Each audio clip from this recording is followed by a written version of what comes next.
board, and then I'm going to turn it over to Dr. Mike Harvey. Great, thank you, Dawn. Folks, appreciate your joining us for this fifth in the 5 series of webinar presentations that we've done, looking at career and technical education for students with disabilities. Just a reminder that these webinars are hosted by the Penn State University College of Education and also the NTACT group and also ACTE. This 5th webinar series is really the wrap up for us, and it's a focus on looking at moving towards best practice and programs that work, models that are successfully moving towards best practice. And we think we have really pulled together an excellent panel for the final webinar series. And with that, we'll just talk about the agenda.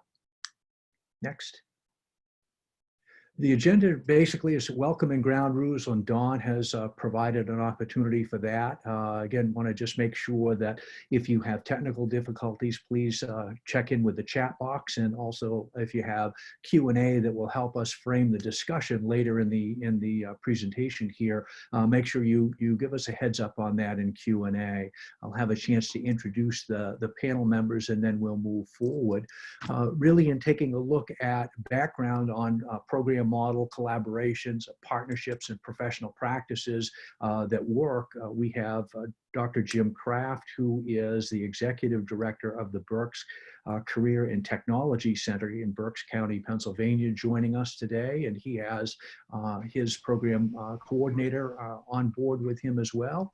Also, we've moved into the importance of agency partnerships and really looking at exploring the potential regarding post-school outcomes and the interconnect with WIOA and Workforce Ed, and taking a look at IDEA and Perkins, and Allison Fleming, who is an assistant professor in counselor education program in rehabilitation and human services here at Penn State, will provide that information. We move forward then with taking a look at actual one school center's work toward best practices, taking a look at effort, energy, approaches, and strategies with strategic partners. And Nancy Mulvey, who is the Director of Student Services at the Great Oaks Career Campuses in the greater Cincinnati area, is joining us.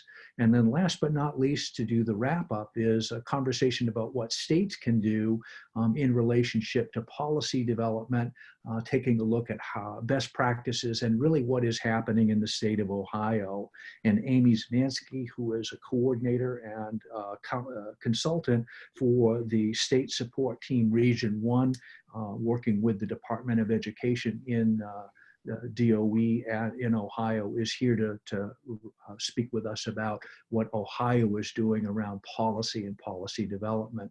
We'll move from our speakers into a Q&A open session, and this is where you really have an opportunity to pick people's brains, if you will. And we thought that we brought together a great group of professionals who represent higher ed, who represent CTE, and who represent state agencies to kind of do this wrap-up session with us. And from there, we'll wrap up and call it the end of this 5 series. And again, I want to reiterate what Dawn said, and that is just to invite you to go back and look at the archived webinars, both at either NTACT or the ATEC site. And with that, what I want to do is pass this on to Jim. Okay, thank you, Dr. Harvey. Appreciate the opportunity to share what we're doing here at Berks Career and Technology Center. First of all, Berks Career and Technology Center is about 40 miles away from Philadelphia, Pennsylvania. We have about 1,800 students in 2 campuses. We have 38 programs. Our special education population fluctuates, as all schools do. It's around 38 to 40%. We are a part-time CTC, or in other words, non-comprehensive model. We have a variety of models here in our state. And we have about 500 adults as well that attend BCTC at one time or another throughout the year.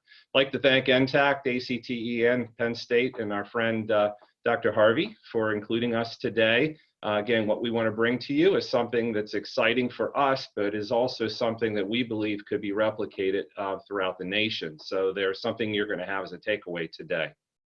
Next. Go to the next slide. Thank you. Okay, Work Partners Intergovernmental Agreement 2014. So we're around 6 years in the making of this Work Partners program. This is a component of our school that we're very proud of, and it serves a very needed population at our school. We work in partnership with the Office of Vocational Rehabilitation here in the city of Reading. This concept came into being through conversations at a conference about almost 7 years ago now, where we felt that we needed a little extra assistance in transitioning our students, special students with disabilities, from the career and tech environment to successful work experiences after high school. We felt that we weren't doing quite enough to address that. We also had some students here that would start later in their high school experience and stay until the eligible age, of 21 under public education, which is good because some of the students weren't quite ready to jump on board in this experience. Next. Okay, so the first program that we aligned with, and this is still the predominant program with this program of Work Partners, is the Service Occupations Curriculum. So that's zip code 19.999. It is under Family Consumer Sciences. These students do not take an end-of-program assessment. Our state uses NACTE as the benchmark for CTE. These students do not take the NACTE exam. There are industry certifications, however, affixed to their curriculum. The curriculum has 2 full-time instructors, and we have an instructional assistant assigned to each of the curriculum areas. We serve approximately 60 students. The subject matter in this curriculum is everything from helping out with food preparation. So we have a mock-up of a kitchen. We do a lot with different types of cleaning with individuals. We have what's called Burke's Perks. It's a little coffee shop, so we give them some experience in basic retail. And we do gardening and groundskeeping. So they're kind of the main units. There's also a mock-up of a hotel room. However, I did mention we have 38 approved CTE programs. And so we have about 12 students on average that come from other programs that we serve. So how this works is the students complete a semester-long exploratory period, and then after that point, we work with them to identify a little bit more defined career pathway. And we also rely on our instructors and our curriculum career trainers to work with these students to identify strengths and some barriers that the students might have to meet their career objectives. So we start very early on in developing a plan for these folks. And then we move into job readiness, and that's a formalized approach. We'll talk about that in just a couple minutes. We'll get into skill acquisition, and we'll get into some more work experience. And I'm going to defer in a couple minutes here to R.C. Youst sitting next to me, who's the program coordinator, to talk a little bit more about the phases, and he'll be here as part of the Q&A at the end as well, which would be helpful. Okay, next, please. Okay, so our core team for under the Work Partners, the first 2 are asterisk. These 2 individuals are under our grant. So we do receive, we're up to about $165,000 a year in state funding through OVR. It didn't start at that amount. It started much lower, but we've grown the program. We've been able to meet and exceed our goals every year, which we went back and had said, we need more people to assist with the career training. So we do have now, we started with 1 and we went to 2. We now have 3 full-time career trainers, and I'll talk in a couple minutes about what their role is. Again, we talked about the classroom instructors and IAs are part of the team. We have the Office of Vocational Rehabilitation locally. They're counselors and transition supervisors. BCTC employs 4 educational facilitators, and they serve our 16 sending districts, and they also interact with the transition coordinators within the district. So they're really key to the process. They sit in all of our IEP meetings. And then we have this whole group really fits under the umbrella of the Work Partners Steering Committee, and RC's done a fabulous job pulling this committee together. They have formalized agendas and minutes, And we do have to update every year the grant. And like I said, we have met or exceeded our goals for every year that this program has been in existence. You can see from the map there on the right, that's the school districts that we serve. It's quite a bit of territory, and unfortunately, we'll get into it, the public transportation pretty much is in around the city of Reading. So our districts are all the districts around Reading, and therefore transportation is one of our biggest dilemmas to assist with getting students to the job and back. All right, next please. All right, so we're going to get into the job readiness process. So let's think of this as 4 phases. And phase 1's in the top left of your screen. And then we move to phase 2, phase 3, and then the students are transitioning at that point out to the world of work. And phase 4 is going to be discussed as well, but that's monitoring the success of our students while they're still a student at Berks Career and Technology Center. And the goal is for successful placement. All right, next we'll get into phase 1, and we'll start with the classroom employability skills. So I'm going to turn it over to RC at this point. You want to go ahead and talk about that for us? Sure. So I meet with the service occupation students 7 times over the course of their first year as a level 1 student and provide employability training. It's provided in a group instruction. However, if students need that one-on-one remediation, we do that as well. And really, you know, what we've noticed is for some students that this is tough, you know, sitting and learning about working as part of a team. You can't sit down and do that. So we do it hands-on activities. We do outfit in a bag activities for appropriate grooming and dress and dressing for the job, safety instruction and personal protective equipment. We have videos. The students are rarely in their seats, which is really nice, and we're able to keep their attention, which can sometimes be a challenge. And then for the students outside of service occupations, they receive this training in a one-on-one fashion, and it's usually recognized by them. We actually ask the students, what do you feel you need assistance with? And then we start from there. The list on the bottom of the slide in front of you is all of the different subjects. The level 1 students receive the first 7 in their first year, and then they receive prepare and maintain a budget and identifying and describing worksite accommodations as a level 2 student. Okay, we're going to go on to the rest of phase 2 into phase 3. Okay, so the biggest bulk of what we do here in Work Partners is supported employment, and that can be at BCTC or on site.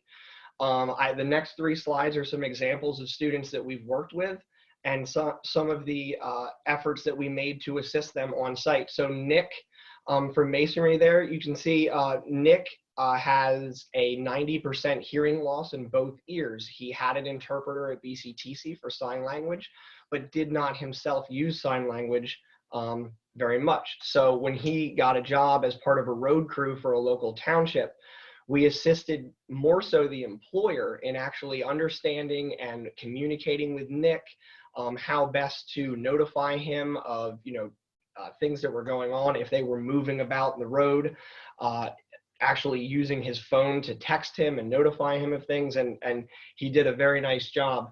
And as you can see in the picture, that's actually a bridge that he helped fully reconstruct. Allison below worked at sort of a do-it-yourself art studio, and we provided a lot of on-site services for her with memory, customer service, and the big bulk was self-confidence.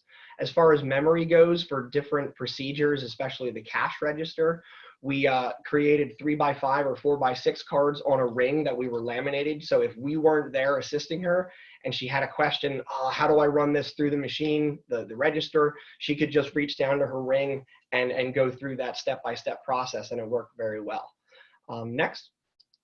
Go to the next slide. Before I go to the next slide, just real quickly, there's some questions about this program. Is this a program specifically for students with disabilities? I know you're highlighting students with disabilities, but this program is for students with all disabilities, correct? And then these are students that you're highlighting are students with disabilities that are included in a program for all students, correct? Correct. All students must be potentially eligible for OVR services. So they have to have an IEP, a 504, or a diagnosed disability.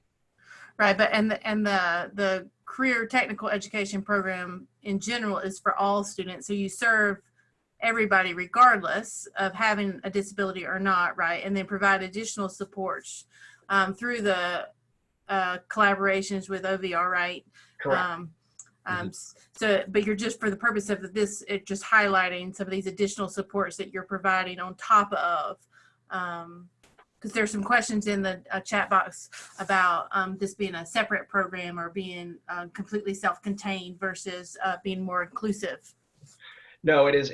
Service occupations is not a self-contained program. Work partners is not a self-contained program. If anything, you could use the term push-in, that we actually take the students from their regular programming during the day and we provide the one-on-one support, whether it's at the job site or within our office that we work one-on-one with the students, but we also push in to the programs themselves and assist with the students there, whether it again be memory, self-confidence, interviewing skills, etc. Okay. Okay. Brittany was a student from Service Occupations. Her job, she was hired to clean a restaurant. Our initial support was 2 full weeks on site with a career trainer, and we assessed the task completion. We assisted with demonstration, the attention to detail, the time management, and then we also worked with her sending school to provide transportation. Because they were willing to assist one way from the job, which was great. And as her experience moved on, we got a few months down the road, and she actually said to us, I feel like I don't have enough time to complete my tasks. At the same time, her supervisor said, we're noticing some attention to detail issues, like could you come back out? And from that visit came the 2 cards that are on your screen. We actually worked with the supervisor to reassess the tasks and really just reorder them. And we also created that color-coded checklist. So for example, one of her tasks was clean all the woodwork in the restaurant. Almost everything had woodwork. So we were able to split that up per day. You know, on Mondays, do the woodwork in the sunroom. On on Wednesdays, do section B, etc., and working within that. Next. The last slide here for individualized preparation, we do have several students who use sign language quite a bit. And what we have done is created a repository within our public drive here of videos and signs for our career trainers and myself to learn, especially when it comes to employment, and you can see some examples. We also have, I've given everybody the task to try their best to at least memorize the alphabet. So if needs be, we can spell things out. And we work with those interpreters on site as well, if needs be. Next. Okay. These are just the general steps that we look at towards employment. So all the students begin with exploratory experiences. Then we move forward into job shadows, internships. Through our funding with the grant, we are able to pay students for internships, the requisite $10.35 an hour per our governor here in the state of PA, or unpaid internships. Those are usually with some of our sending schools that we team up with. And then the ultimate goal is, springboarding that internship into competitive integrated employment. It could be with that same employer, or it could be with someone else. No matter what, obviously those work experiences are useful and highly sought after for resumes and career building. What's really great is the transition services where we deploy our career trainers to go out and work side by side. A good example would be with dishwashing. That we have dishwashing going on in our cafeterias at our school. So we will actually pay these students as co-op students to work in our cafeterias, but that's not for permanent employment. That's to build a comfort level, and we transition them, and we have the career trainers right along with them. And then the goal is to get them a job where they're maybe doing dishwashing out in a restaurant, and then we will send the career trainers out there, because we found that not all dishwashers are created equal. Exactly. Not about the individual, I'm talking about the physical machine. So just because you put the soap in here on this one, another one might be different. So that's part of the success of the program, really, is getting the one-on-one attention that these students need beyond the walls of our school. Next, please. This is a list of the programs that we've worked with in the last three years or so. So we began with strictly just Service Oc, and then starting in the 2017-2018 school year, we expanded, and every year we have new programs. So again, these supports could be on site, or they could be as simple as a student in dental who is deathly afraid and anxious of interviewing. You know, maybe we're just working on those interviewing skills to start. We also provide learner's permit training to help, and then we send those students off and down the OVR pipeline for driver evals and driver training. And something that RC mentioned earlier was the potentially OVR eligible. When we started this grant, they had to be OVR eligible, and it was actually limiting the number of students we could serve in the grant. And so we got together, and again, through the steering committee, the definition potentially OVR eligible in that pipeline opened up the doors to be able to serve more students. So that's something, if anybody's going to replicate a program like this, make sure that you go the potentially OVR eligible route. Next slide, please. So some of the initial challenges we had getting off the ground, as you can see there, you know, initiating that new initiative, implementing a new initiative into a program that was already successful and really enhancing that, learning OVR's language versus our own, their responsibilities to the federal government, our responsibilities to the Department of Education, et cetera, the realistic goals and timelines. The two biggest areas that we've really worked on the last few years is parental involvement. You know, the typical that we hear is, you know, well, my son or daughter might never work or might never drive. And, you know, we really work with those parents to sometimes show them, you know, hey, you know, it might take a little bit longer, but your student has more than enough potential to be successful. Transportation, especially in this county, is a very big item there. Like I said, we're providing learner's permit training. We're looking into some driving simulators to actually work with the students, and we continue to assess that yearly.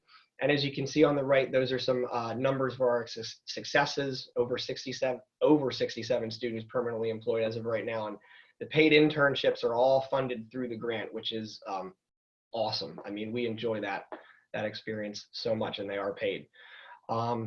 Next is my contact information. If anyone has any questions, feel free to reach out to me at any time. Okay, at this point, we'd like to pass it over to Allison Fleming. Allison. Hi, thank you. Thanks, Jim. It's good to be here today, and it was interesting to hear about your program because I think I'm going to talk about some similar things. So as Dr. Harvey mentioned when he introduced me first, my name is Allison Fleming, and I'm an assistant professor here at Penn State in the Rehab and Human Services program. My background is actually as a VR counselor as well, and a lot of my research is in the area of transition. I'm currently also just in the startup phases of a post-secondary program here at Penn State for students with intellectual disabilities. And what I'm like to talk to you about today is the importance of those agency partnerships and how they can support post-school outcomes. Next slide, please. So if you've attended these webinars, you've probably seen this slide before. I borrowed or stole or borrowed it from Mike Harvey. And to frame our discussion today, you know, Mike talks about the matchup between CTE and students with disabilities, and that CTE isn't the right place for every student, but it is the right place for some students. And there are some students with disabilities for whom CTE really isn't the right match. The partnerships and adult agencies that I'm going to talk about today actually could be really helpful for students who are a good match for CTE, as well as students with disabilities who maybe they're not. So I'm going to focus on 3 potential partnerships and opportunities. One will be VR agencies, and that I think matches up well with Jim and RC's presentation. The second agency that I'll talk about are adult service agencies for those with intellectual and developmental disabilities.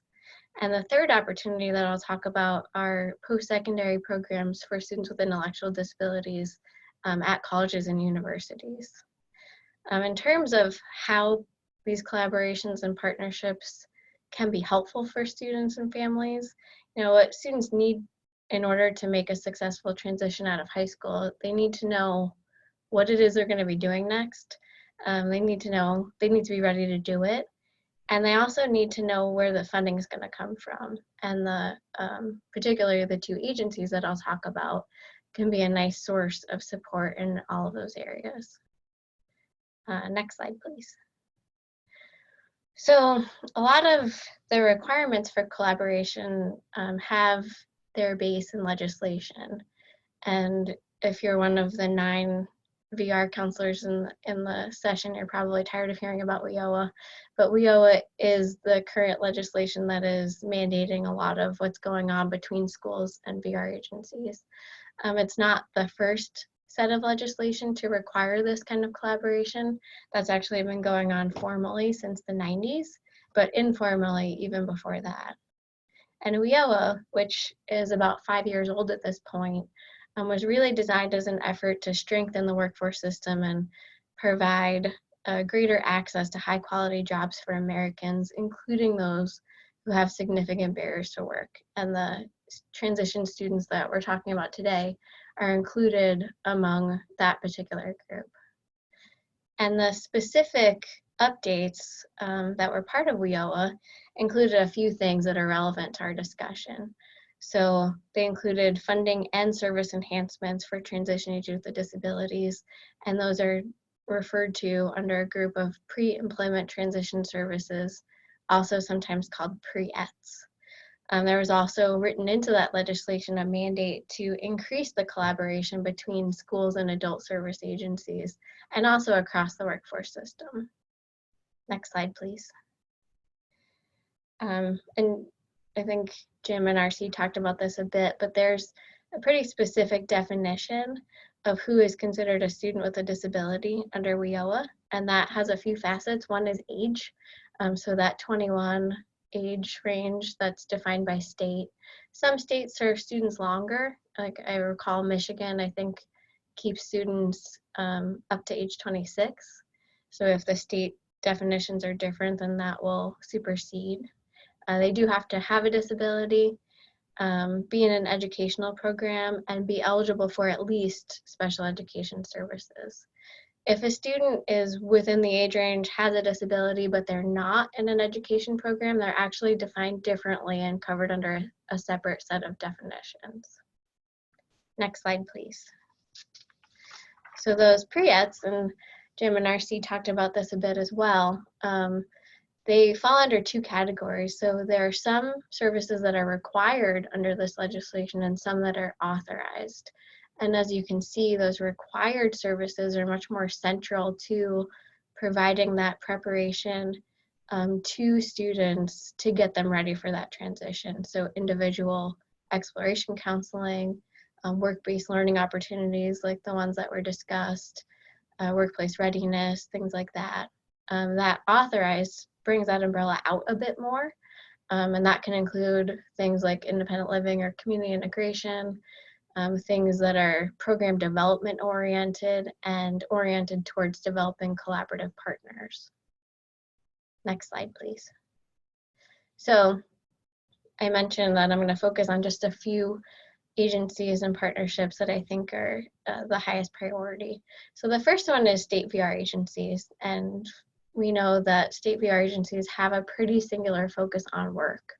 So they're very interested in helping people with disabilities get employed, and that's their mandate to the federal government.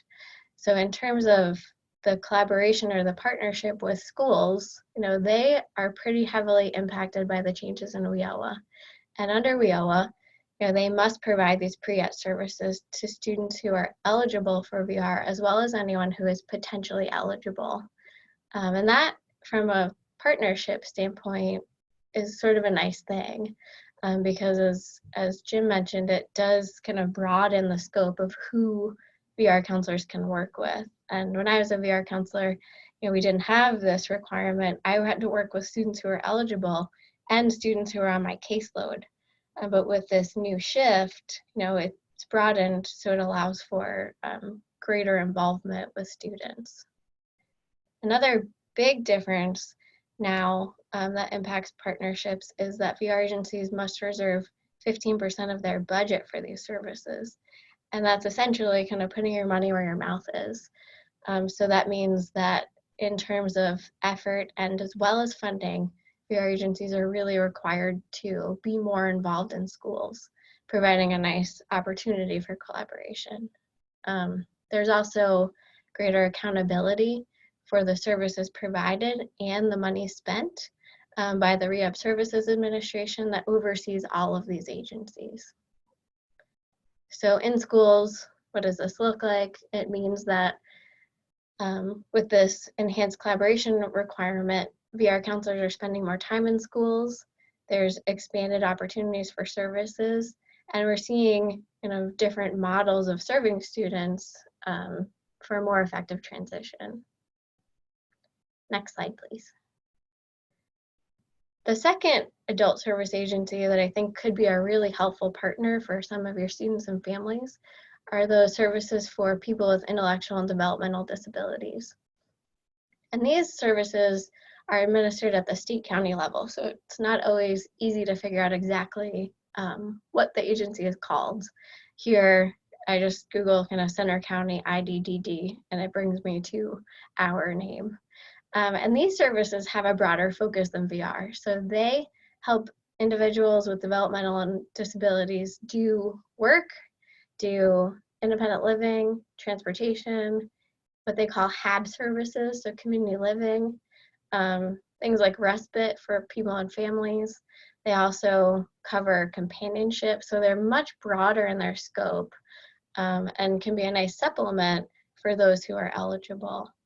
In terms of employment and transition outcomes, there has been a shift nationwide to employment first policies, meaning that these agencies are prioritizing competitive employment over some of these non-work activities or sheltered work.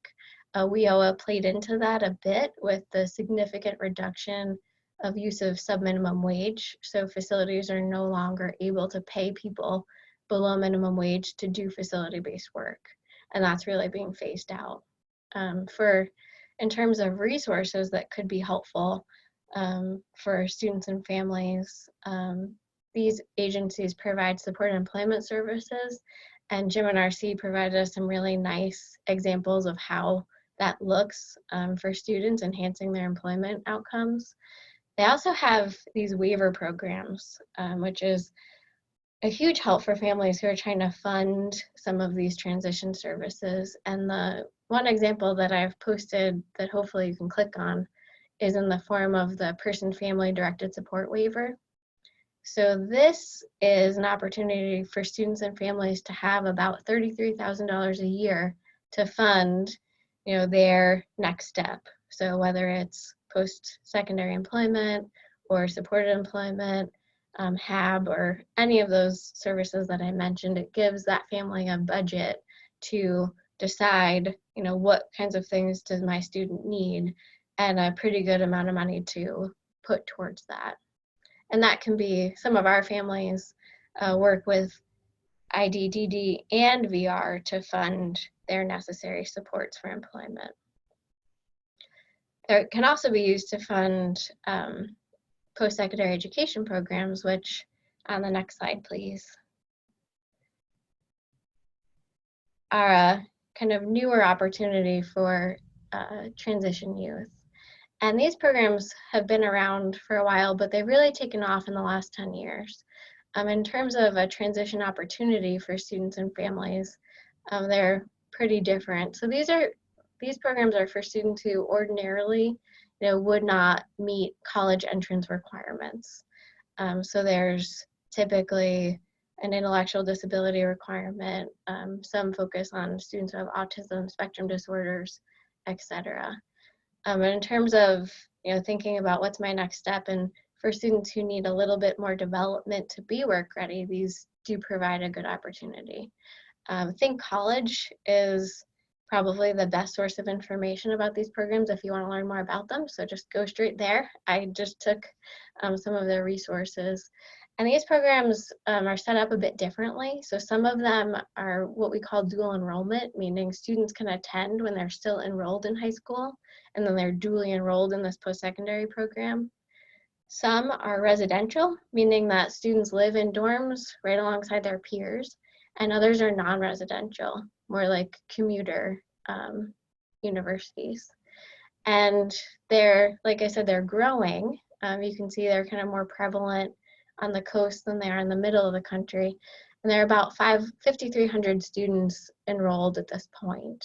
In terms of post-school outcomes, their preliminary findings are that they're pretty effective. Graduates of these programs report an employment rate about 60%, which is much higher than the national employment rate of individuals with intellectual disabilities. That's about 17%. And of those graduates who don't report employment at this point, some of them are actually pursuing additional post-secondary education, which we see that does enhance employment outcomes ultimately. Next slide, please.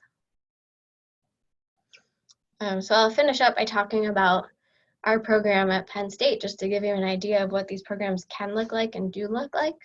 So we are in our first semester, so I don't have nice pictures or outcomes at this point, but check back with us in a few years and maybe we will. So our program is a 2-year certificate program, and our desired outcome for all of our students is integrated competitive employment, and we start talking about that right away. Following the Think College guidelines, our students take 12 credits per semester, and 50% of their time is integrated, meaning they're just in Penn State classes with their peers. They also, in order to help prepare them for employment, do have a required internship in that last semester, either on or off campus. We've had really good support here from faculty and peers for our students, welcoming them into classes, serving as peer tutors and mentors. For our 3 students this semester, we had about 20 volunteers, and they put in over 300 hours of volunteering. And our students worked so hard and came so far in this one semester. We're really excited to see where they end up. Some of the benefits of programs like ours that we've seen right away are, students have really enhanced their personal responsibility and their independence, their confidence in the things they can do, their clarity of their goals for employment, and kind of understanding what are the things that I need to do to become ready to go to work. We, in terms of partnerships and collaborations, we've had great collaborations with the students and their families, with VR and also county DD services and supports to really kind of help the students put this package together. I have our website up there for anyone who wants to learn more about us. And next slide, please. So finally, I just wanted to provide some resources about some of the things that I talked about. So if you're kind of wanting to know more about what pre-ETs are, there's a link there. I have a link to Think College for anyone who wants to know more about those post-secondary programs. For anyone interested in the waivers and that opportunity, there's a link there.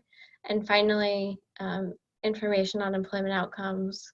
I think the most updated report that I could find from the Institute for Community Inclusion. And with that, I will turn it over to Nancy. Thank you.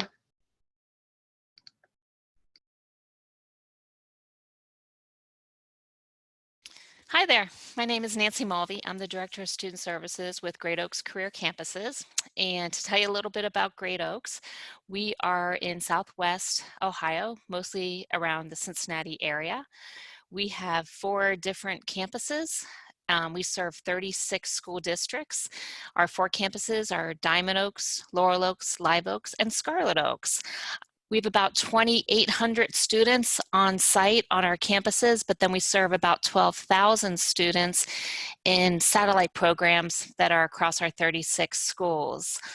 In addition, we have adult education, but for my presentation, I'm going to focus primarily on our high school programs and our programs that are on site in our campuses.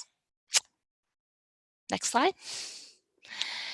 So this school year, like I said, we have about 2,800 on site at our campuses, and 22% of those students are identified as students special education. Most of our students that are special ed are with general ed students in all our programs. We also have programs that serve just students with disabilities. We have something called Career X, and then we also have Project Surge. If you want more information about any of our programs, go to greatoaks.com and you'll see information about all of our career programs individually. I'm going to focus in on how Great Oaks serves students with disabilities and the changes that we've made in the last few years. Next slide. So you can see the different disabilities, and most of our students are specific learning disability. We do have other students from all the different areas, and each one of those is one of our 4 campuses. So you can see that on the side. So these are it's just a breakdown of what types of disabilities our students have. So before I start with our timeline, just want to share a little bit about how career technical education is delivered in Ohio. We are a public school district. We serve, like I said, 36 school districts in the Cincinnati area. Students choose to attend a Great Oaks campus for their junior and senior year. We provide academics as well as our career courses, and most of our students come full day when they attend one of our campuses, but there is an option for students to do half day where they can take our career labs on our site and then take their academics back at their school. Or we also serve students who have met graduation requirements and just attend for their career programs. So Great Oaks has gone through changes, and really all career centers in the state of Ohio have been going through changes in how we deliver services to students with disabilities. And when the change started happening, it was, I want to say, about 4 years ago. The model that we used to serve our students with disabilities was something called a special needs coordinator model. And that was a 50-to-1 ratio, where a coordinator pretty much just checked in on their students. So what else can you do when you have 50 students on your caseloads? So it definitely was not an intervention specialist model. It was more of a special needs coordinator, which was working well in Ohio for many years. But like I said, things were starting to change. In Ohio, we have the Office of Exceptional Children, and they were pretty much keeping career centers off the radar screen. But about 4 years ago, we became on the radar screen, so they really started looking at how services are delivered. So Great Oaks, trying to get ahead of this, in 2016-17, we did a self-audit. And we, as an Office of Exceptional Children audit or a selective review would come in, we did the same thing, getting a few consultants to come in and looking at the same areas, compliance, looking at IEPs, looking how services and the delivery of services are provided. So we tried to get ahead of what was changing in Ohio by a self-audit. Then in 2017-18, we went through this intervention specialist model, and that special needs coordinator model. We no longer were serving kids in that way. We were serving them as a traditional school with an intervention specialist, which was a 24-to-1 ratio at the most. And it was a huge change for Great Oaks. It really changed, again, how we serve students. And then, sure enough, 2018-19, we got selected to do an audit or a selective review at one of our sites at Laurel Oaks. And then this year, we have been following up on that selective review with our corrective action plan. So I'm going to highlight a little bit of each year. Next slide. When we did our self-audit, a lot of people were really resistant to the change. Things were going well. Why do we need to change? It's not broken. We had veteran staff who really enjoyed that type of a role, and some of our staff didn't even really understand that intervention specialist role because it was just very different than what they had been providing services for those students. We were very much looking at our programs, and that would dictate if a student was appropriate for the program. So if we had a student that was interested in auto mechanics, we would say look at the student would have to fit the model of auto mechanics versus looking at the individual needs of the student. So again, that was a big, big change with us.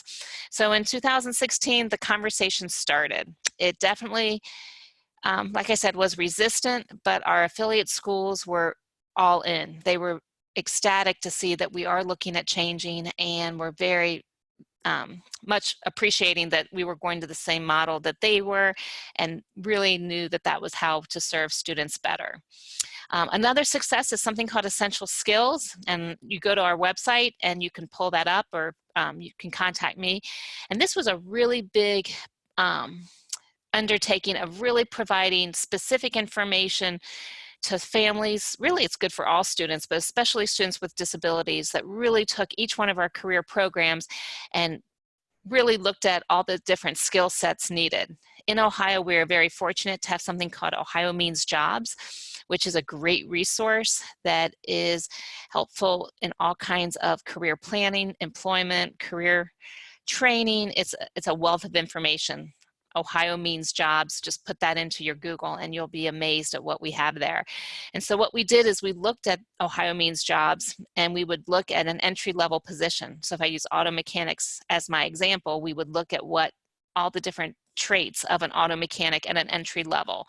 And that's what we put into our essential skills. So that could really help educate our affiliate schools, our parents, our families on what exactly does it need to be in auto mechanics. In the past, for many years, people would choose career training because the student wanted to get the hands-on experience, but there's so much more that goes into career training, as you all know, than just hands-on. There's all kinds of credentials and assessments and things like that. We also started a new application process where we accepted students based on the same for all students. In the past, we would put students on hold if they were on IEPs and wait for that IEP meeting, but that's not the way you need to accept students. So we changed our acceptance procedure, and all students are accepted in the same format with grade if you're on credit to graduate.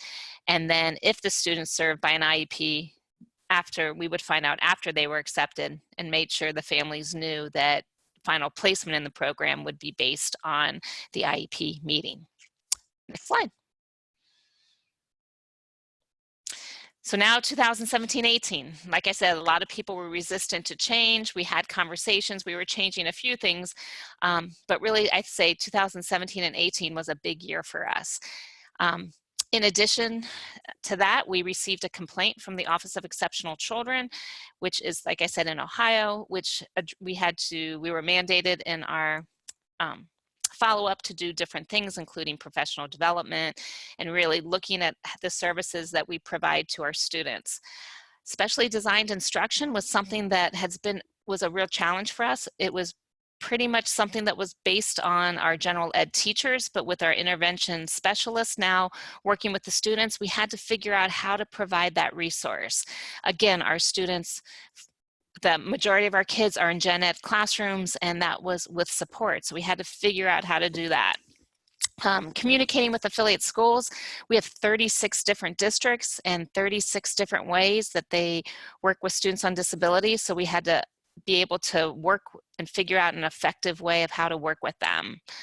Our own current staff, this is brand new delivery. You know, they're not, especially our academic staff, didn't really understand the way we were providing services. So we really had to work with our current staff and understanding the role of our intervention specialists and how to serve our students in the best way possible. And one of the biggest challenges at a career center is that the ETRs, and the ETRs are all conducted by our affiliate schools. And it's, again, 36 different districts doing things 36 different ways. And many times when a student, since they come to us for their last 2 years in high school, it's many times a records review. And the data that is in the ETRs is old data. It's in the past, and it's really sometimes hard to really look at the specific needs of that student. So those were our challenges. Our success was we hired many intervention specialists, which was great because we got to bring in a lot of new energy into our district of people who really understood the intervention specialist role. The essential skills was huge, very beneficial for everyone. And then a big thing that we needed to do was do outreach to our 36 schools and really help them understand what career technical education is about and what resources are available for our schools in helping students pick the right transition and the right program to go into. And so that was a big thing, is trying to reach all of our affiliate schools and help them understand, so that you don't have that unfortunate meeting, an IEP meeting, where a family is planning on sending their child into a program that we know that that student will not be able to be successful in. And so hopefully these things started changing and we started seeing success. Next slide. And then last year, sure enough, we were selected for an audit, which I got to tell you, even though it was a challenge, I also put it on the success side because it definitely was something that really was beneficial. And in our moving from, like I said, the old model to the new model, it really helped strengthen what we're doing and gave us more tools to use, more experiences, and really was a benefit as opposed to a lot of work, which it was. But it turned out to be a really good thing. Then we also got an Office of Civil Rights complaint. When it rains, it pours, and it was all coming. And the good news is that we have made these changes. So many of you have already had to deal with those things. So this is just another thing that we had to deal with. Again, that specially designed instruction is a challenge. It's a challenge because you have trying to provide it in the best way, and being able to work on our students' current project and SDI for their IEP goals is something. How do you marry the two? And that's still something we work at today because that's the most effective way to do it. And again, working with our staff on the new delivery, and those ETRs are in there too. So this other successes we have is we started co-teaching. Not every one of our academics have co-teaching, but we do have some of our math and English teachers are working hand in hand with intervention specialists in a co-teaching role. We also have supported classrooms where an intervention specialist in there as in support, not a co-teaching, where you really have that, what I call that true co-teaching model, where you don't know which one is which between the intervention specialist and the teacher. And in Hamilton County, we have an educational service center, and we have an amazing consultant who really has given amazing feedback to our intervention specialists on best practices and how to write compliant IEPs, and has been really helpful to us. Next slide. Our corrective action plan, like I said, the audit was a good thing, and I've talked about some of the ETRs. One of the challenges with the audit is that there were different people that were part of that review, and we were getting different feedback, and that was challenging for us to see which direction to go to when you had different reviewers looking at different parts of the IEPs and compliant. There was training modules that every, not just our intervention specialists, but every staff member at our Laurel Oaks campus, every career tech teacher, every math teacher had to go through. And then we also had to look at our model policies. But one of the best things that I feel came out of it is the communication plan. And this is something, when you work with 36 schools, being able to have communicate how different procedures are done is really important. And the Hamilton County, of course, like I said before, was something that worked really well. And just connecting now with our special ed directors of our 36 district. Next slide. Nancy, can I stop you just for a second to explain what an ETR is? The evaluation team report, it's what every 3 years a student needs to go through a series of testing to see if they still qualify for special ed services. In the state of Ohio is how it's done. So every 3 years, the affiliate school has to go through that. And like I said, that's a really challenging for us because we don't do that. We have to get that from our affiliate school, and you've got 36 districts doing things a little bit different. Sometimes they weren't doing it the right way. And then being able to get the appropriate data to write an IEP with.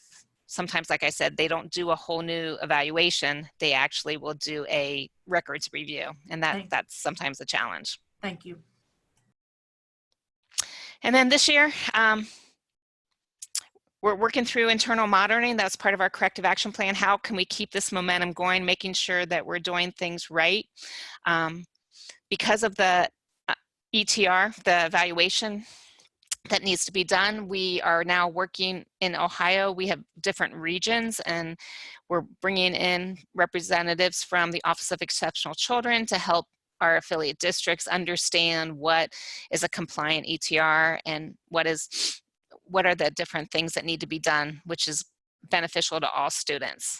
And what was really exciting is a couple weeks ago, we got to present at OCALICON, which is a big conference in Columbus, and we were together with our Office of Exceptional Children through the Ohio Department of Education, and share with them the things that I'm sharing with you now about our selective review. So we're working towards it. We're not there yet. We continue to learn and grow, and sometimes we take a step back, but we hopefully are keeping them moving forward. And that's, I believe, it for my part. And I think, Amy Szymanski, I'm introducing you next. All right, great, Nancy. I have one thing to say to you. That's OH. Go Bucks. So Nancy, thank you so much. We really appreciate at the department all the great work that Great Oaks is doing. So definitely follow up with Nancy. She's got incredible ideas and a really great team. So I am lucky enough to wrap things up. As Mike said earlier, my name is Amy Szymanski, and I am the Secondary Transition and Workforce Development Consultant. I work out of the State Support Team Region 1, which is located in Toledo, Ohio, but I contract directly with the Ohio Department of Education's Office for Exceptional Children. And I'll tell you a little bit more about what I do as we move forward. I'm just really excited to share some of the high-level overview policy development and frameworks and practices that we've built at the state. And hopefully you can learn from some of the things that we've been working on. So next slide, please. We've talked about this all along, and those of you who have been on other webinars in this series are well aware of the Every Student Succeeds Act, IDEA, Workforce Innovation Opportunity Act, and Perkins V, and just the incredible foundation and opportunity that these federal legislation regulations provide for us to collaborate and to improve outcomes for students with disabilities. We're really lucky in Ohio because we also have a couple other unique policies. One is that we are an employment first state, and that was also mentioned earlier, I think, by Allison. Employment first really promotes community work for all individuals, even those with more significant cognitive disabilities. So in Ohio, that is something that we promote very strongly across all of our agencies. And we also have a newly adopted strategic plan for the Ohio Department of Education. It's called Each Child, Our Future. It is built on 3 core principles of quality schools, equity, and partnerships. And then there are also 10 strategies, one of which is looking at how we can transform high schools and offer more career pathways, but more graduation pathways for all students, which obviously impacts our students with disabilities. So we've got a great federal and state landscape to develop our partnership at the department. There's lots of partnerships that are going on across the Ohio Department of Education, but I'm going to focus specifically for the rest of this time together on the Office for Exceptional Children and the Career Tech Education Partnership. So next slide, please. You'll see here, this is our partnership focus statement. We felt it was really important to have an intentional focus on collaboration and to very clearly define what our outcomes will be for students with disabilities when they are engaged in career technical education. And you can see that that's competitive integrated employment, education and training, and independent living after graduation.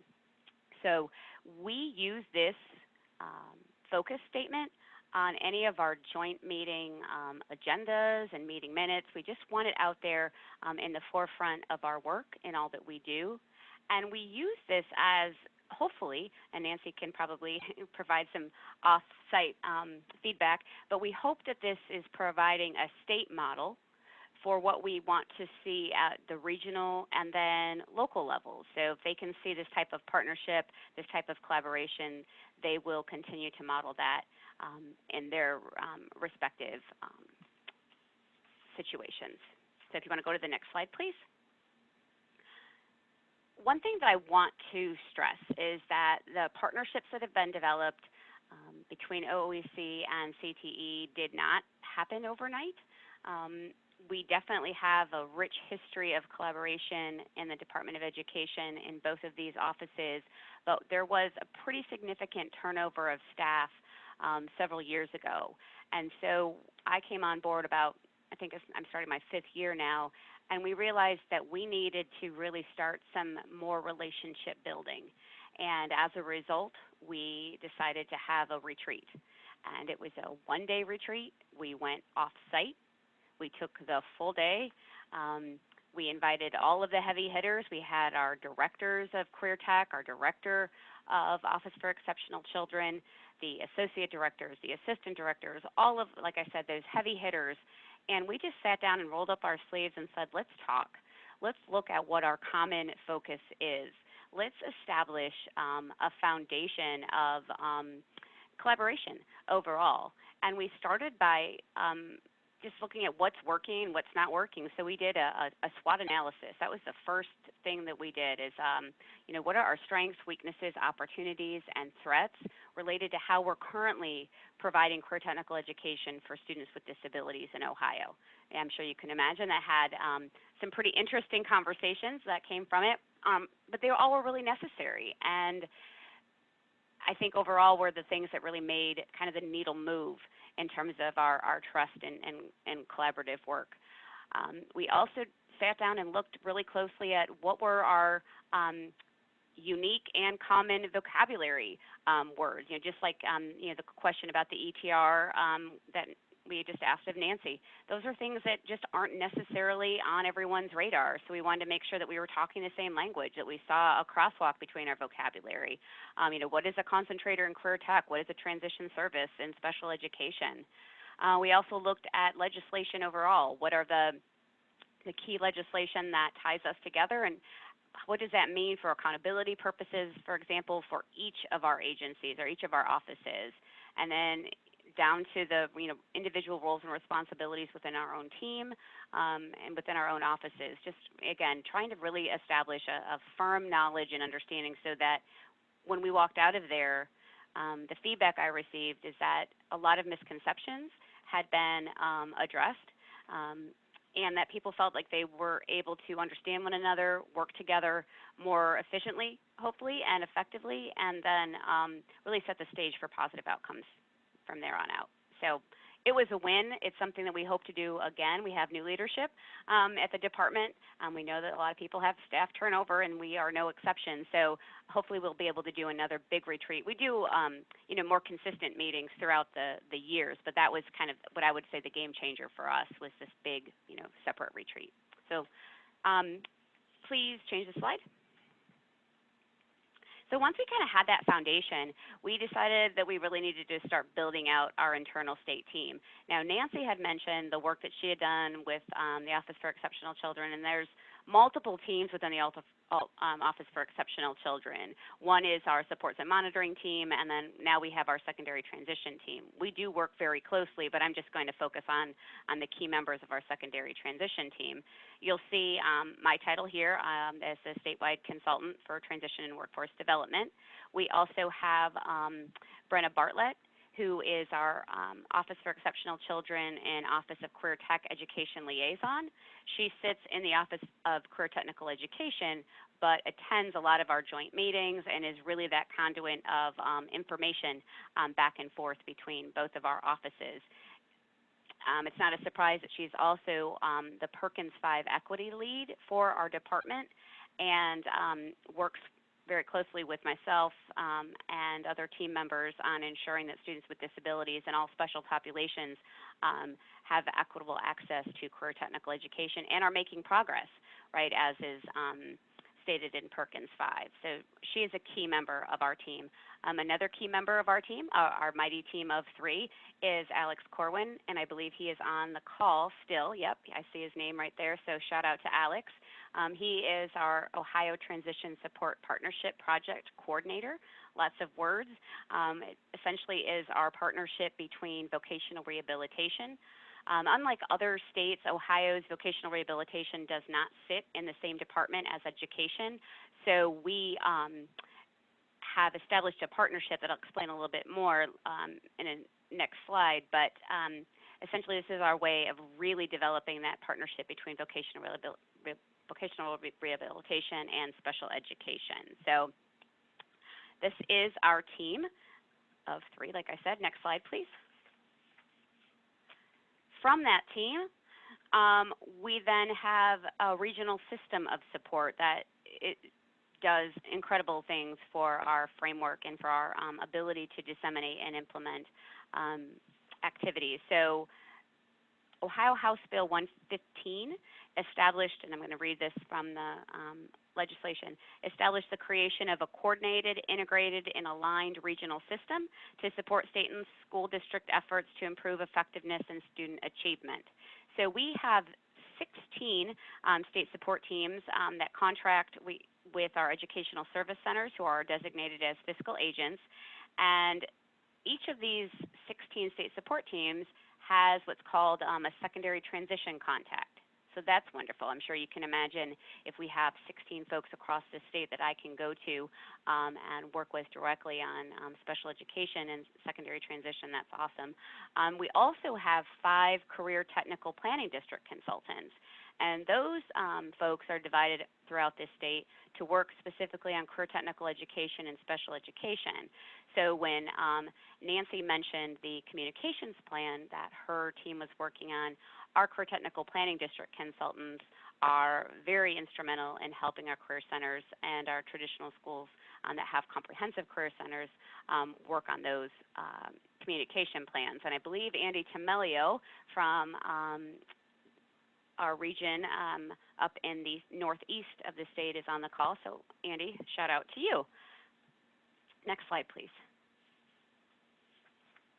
Alrighty, so this is where the rubber really hits the road. You'll see we've got our secondary transition team, the 3 of us that are kind of negotiating all of the work between career tech, vocational rehabilitation, and special education. Then we have our state support teams, both in secondary transition, special education, and career tech education. And then each of our state support team consultants coordinates either a regional transition council or a career technical special education network. And Nancy's team at Great Oaks sit on our Southern Ohio collaborative, and they are really instrumental in making sure that everything that comes from the state is then disseminated down to the local level and implemented in a manner that meets all state and federal regulations. So it's a really nice pipeline of communication and implementation. So next slide, please. Alrighty.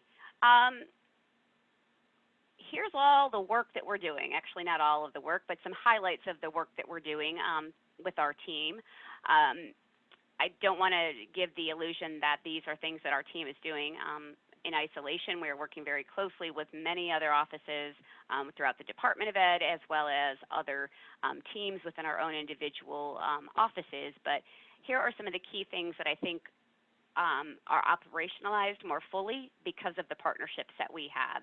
And ultimately, and I think more importantly, fully realized for our students with disabilities because of the foundational work that we've put together. So I'm just going to highlight a few of those.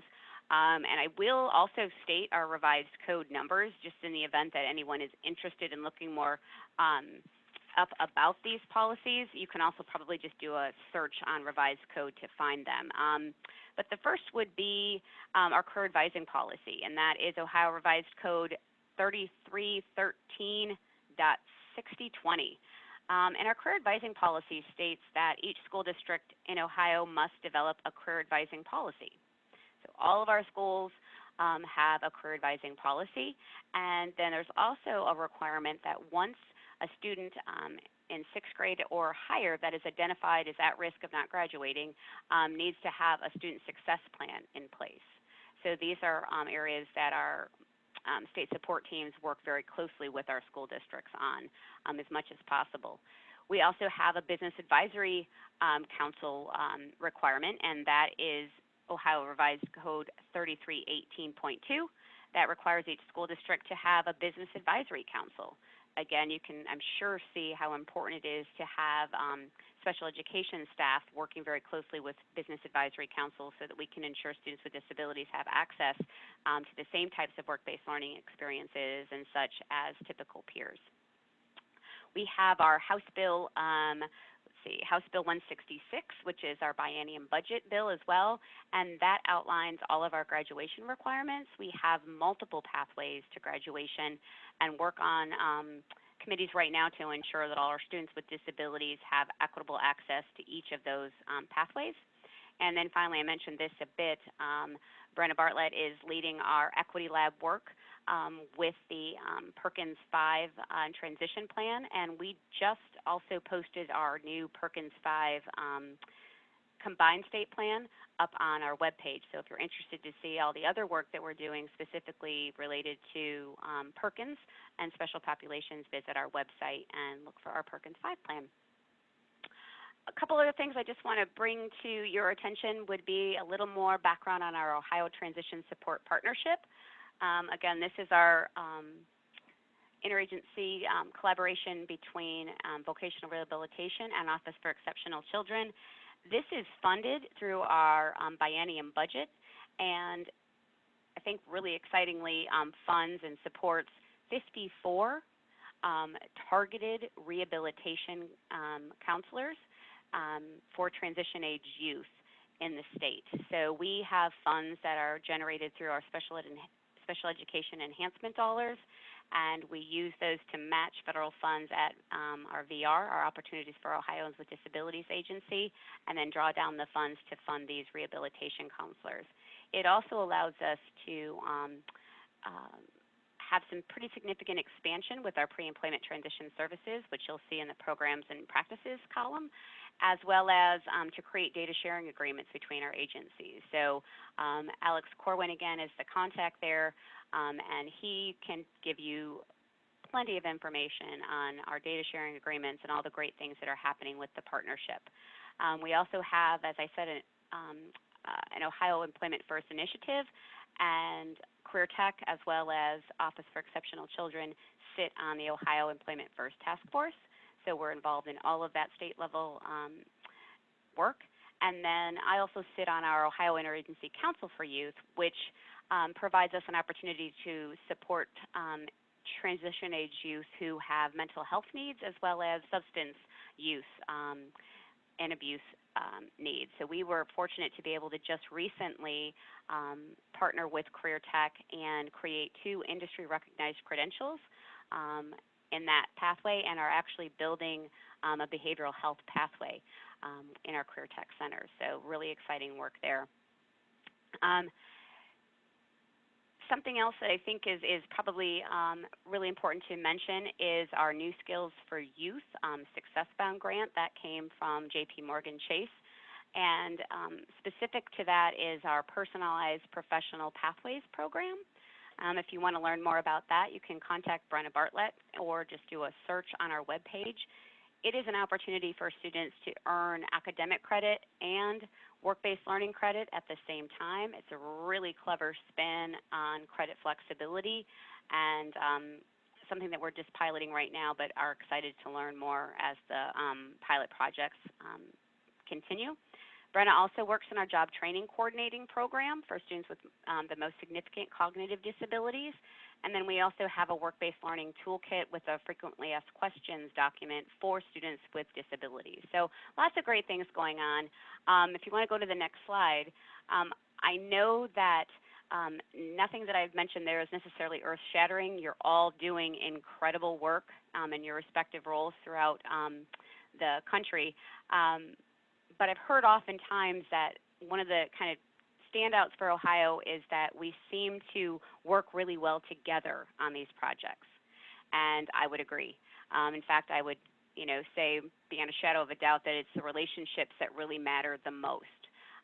We can have all the great legislation in the world, which we do right now, fortunately. We can have great structures, as we do in Ohio, but at the end of the day, it really is how do we sit down, talk to each other, roll up our sleeves, and work together to do what's right for students. So those are just a couple things that I would like to leave you with, is to establish that common ground, because we may not see it in everyone right away, but ultimately we all want students to succeed.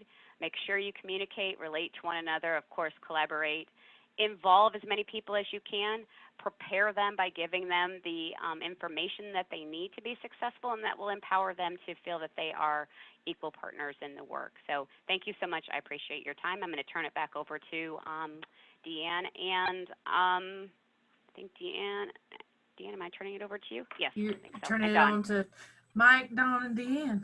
Thank you. Nope, nope. Thank you to all our presenters today. Now is the time to ask questions, and I'll let Mike facilitate. We do have some questions in the Q&A. Mike, I'll let you start it off, and then I'll read through these real quick to make sure I can keep us organized. Sure, I appreciate that. Folks, we've had excellent presentations, and panel members, I want to thank you for that. What I want to do is pass this to the audience and just see where we have some interest. Again, what I want to do is maybe start with Allison, because Allison, you lay out a foundation for successful partnerships with VR and other agencies, and that dovetails nicely with what Amy spoke to. Are there any other pieces of advice that you might share that would build upon the building blocks that Amy shared? Gosh, I think one thing that Amy just shared was the importance of the relationships. And from my time as a VR counselor, that was really true for me. So I think it was important for me to spend time with the school staff and for me to get to know the transition corner at the school and the parents and the families. And for me, that was certainly, the best way to help students. And I think over time, as we got to know each other better, we were able to see additional opportunities for collaboration and partnerships. And so nothing to add really, but just to underscore something that Amy said. Good, appreciate it. Nancy, back to you. Just a quick question. It looks like you've gone through an interesting process there at Great Oaks, and wondered if you might share with the early on challenges that you have and where you are today, how staff are feeling, how staff are buying in, and what's the school climate there in relationship to what appears to be really significantly better services for all students, and particularly those with disabilities in your 3 schools. I feel the staff really appreciates the support we're providing for students. It's a lot more support for students with disabilities, and what also benefits are all students. Be in the classes that we're co-teaching and the classes that we're adding additional supports, all students benefit. So that's a real big advantage to our new model. It's still tough because, really when you work with students with disabilities and understanding that it's about the students' individual needs and not the industry needs in career tech, sometimes it gets, how are we going to get the student to pass their cosmetology license? How are we going to get the student to be able to do the different tasks that business and industry expect, and how to marriage that with the individual needs of the students? And it just takes some time and effort in explaining to our faculty that, again, we have to meet the individual needs of the students, and those things come first. So we're working towards it. It definitely, we're not, like I said, we're working towards best practices. Sure. Each year we continue to grow and learn, and it's also a challenge when you work with 36 different schools and making sure you're meeting each of those schools' needs too. And Amy and Allison talked about relationships, and that is vital in our setting too. You have to have relationships with all the different stakeholders, the parents, the students, the affiliate schools, the special ed departments, and you name it. Relationships are important in all aspects of a child's education. Great, thank you. Jim and RC, just a quick question to you. You folks have been at this for a while, and you have a very successful model. It's well identified here in the Commonwealth of Pennsylvania. Just curious as to what words of wisdom you would have to CTE centers that are potentially looking to develop more innovative and more creative models and programs and services. What would you provide as takeaways? Obviously, the relationship building is really important. We work really closely with our business community as well. We have a very strong advisory committee. We are constantly looking for opportunities for our students. There's risk takers involved. One of the challenges we had early on, and one of the reasons we wanted to move toward this model, was that there was an expectation of parents that, and especially in service occupations, we had a high number of students whose parents really didn't have the expectation their son or daughter was going to work. And we said, no, wait a minute, we're a career and tech center.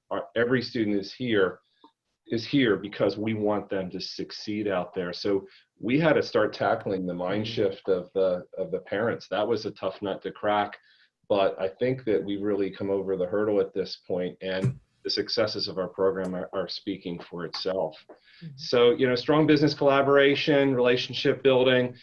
We have 16 districts. We don't have 36 like Nancy does, and 4 education facilitators. They are special ed certified individuals that are the direct connection conduit to our districts. Our districts also have transition coordinators that spend a lot of time in our building, and a lot of the support services for those students follow the child to our building as well, so we get to meet with them. So that's some of the things I wanted to add. RC? Yeah, I mean, my big thing is kind of, personal for me, is no matter what, I'm going to ask the question, can we do this? Can we do that? If we can't do it, is there another way that we can facilitate that successful outcome? Whether it be transportation, whether it be assistance on the job, and those are the things that, if you're not willing to ask that question, you might not be as quick to be successful and to get to those outcomes. It might be a longer road for you. And, just knowing the resources. I mean, we are very lucky in Berks County. We do have a lot of resources, but there's always staff within your buildings willing to support the students. I mean, we know that for whatever school you work at. And knowing who those folks are and what their backgrounds are and what sort of supports they can provide is vital as well. Mm-hmm. So I have several questions in the question and answer, the Q&A, that they're logistical questions. And any one of you, I think, could probably speak to these, and I hope I do them justice, but they all relate to basically how each of the agencies come together and provide the services, work together to provide the service, fund the services, and reduce duplication of services, not supplanting services, I guess. So providing some supporting roles, I guess. Does that make sense? So like for example, with VR coming in to support career technical education, there is some overlap with pre-employment transition and some of the career development stuff that CTE might do. So how does one come in, or is VR or is CTE becoming a vendor of sorts? And how does it work? How does it work in your particular situations? No, that's a great question. So since we're grant funded, we're considered by OVR to be a provider. Okay. So when Allison put up the list of the required and different services through PETS, we're providing those to every student. So that's where that really files in. And when it comes to supplanting, when the new WIOA regulations came out, we were provided a copy. We reviewed them with our administrative staff and looked to see what we were currently providing, what we could provide in the future, because work partners actually predated those new WIOA regulations. So we had to make sure that we weren't supplanting in the first place, right, in order to identify that. And we've done a really nice job in the last 6 years of going to all of our transition coordinators and with our VR folks to really establish, what BCTC can do prior to the students really stepping fully into OVR services. So if job coaching is needed, our VR folks in the county know, if they're a work partner student, they're already getting that. We can use those staff members so as to not supplant. Okay, good. Yeah, it's a collaborative effort. Definitely is. But you see the OVR people in our building on a regular basis. Oh, yeah. We do a lot of their one-on-ones with the students and meeting with parents as well within our school building. So I don't think we duplicate the services. I think it's more collaborative approach. Yeah, for sure. And then I had, we're getting close to the end of the hour, but I had one additional question for Allison, because she talked about, she essentially talked about career technical education at the post-secondary level.